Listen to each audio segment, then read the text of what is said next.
as to the bill that Senator Moran and I have offered, I want to thank the veteran service organizations represented here today for their strong support of S901, the Toxic Exposure Research Act of 2015 that Senator Moran and I have offered.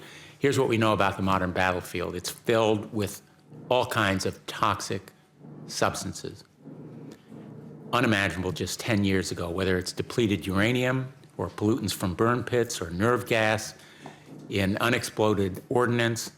It is a fact of life about the modern battlefield, the perils of combat, even for the veteran who hasn't been exposed to fire from the enemy, are real and urgent. The battlefield is a dangerous place for every man and woman in uniform, and dangerous not only to them, but to their children and their families and their grandchildren, because those toxic substances can have lasting, enduring effects transmitted from one generation to another. This bill is just one step in the right direction.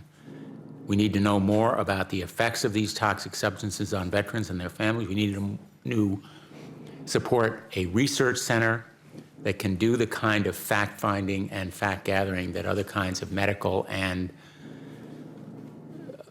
challenges and scientific research will help to solve, and this bill helps us do not only the research, but eventually provide the kind of treatment that these veterans need and deserve. So I thank Senator Moran for his partnership in this effort, and I yield to him with your permission, Mr. Chairman.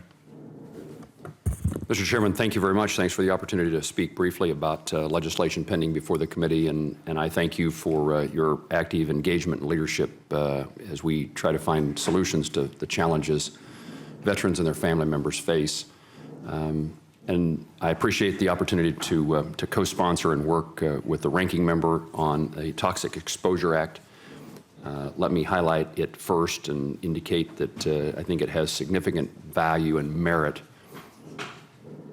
When an individual serves their country in the military, I assume that they recognize the challenges and the sacrifice that they may make. And so when something happens to them, it's a terrible thing. But I can't imagine the pain or concern that comes to a father or a mother who now sees the consequence of their military service affecting their children and their grandchildren.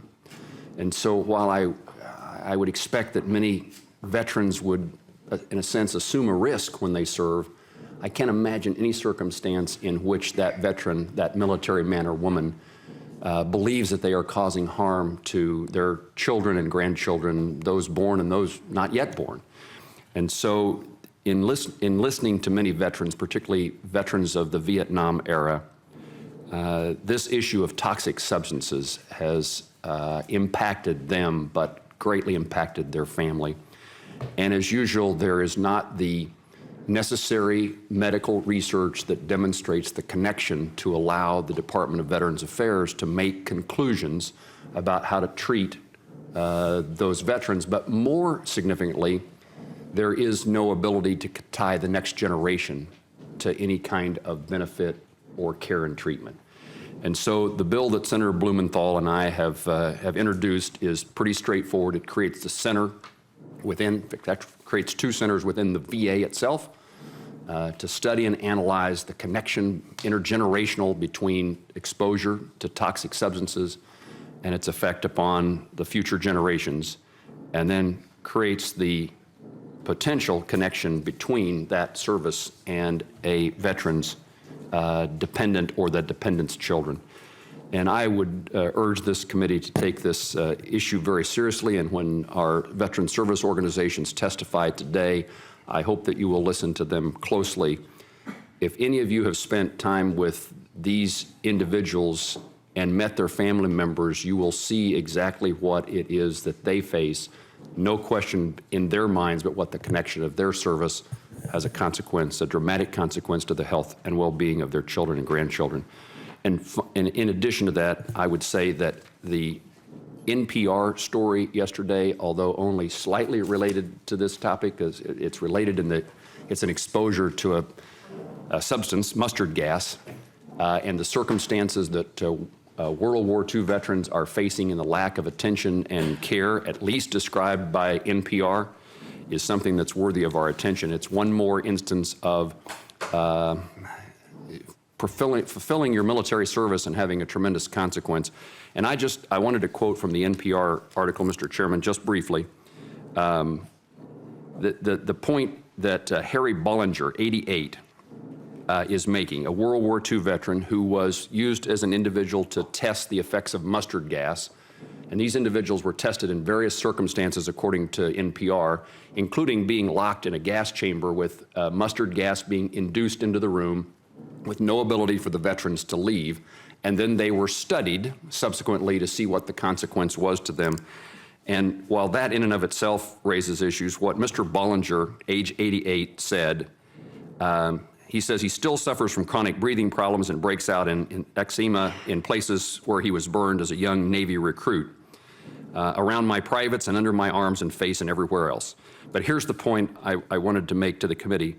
Bollinger gave up appealing VA rejections in 1994 after 4 years of traveling back and forth 30 miles to a VA office in Pittsburgh. Then in 1996, Bollinger received a military commendation in the mail. The document acknowledged his participation in mustard gas experiments. But Bollinger says he wouldn't go back to the agency after the way he was treated there. Quote, "I was disgusted already. What's the use?"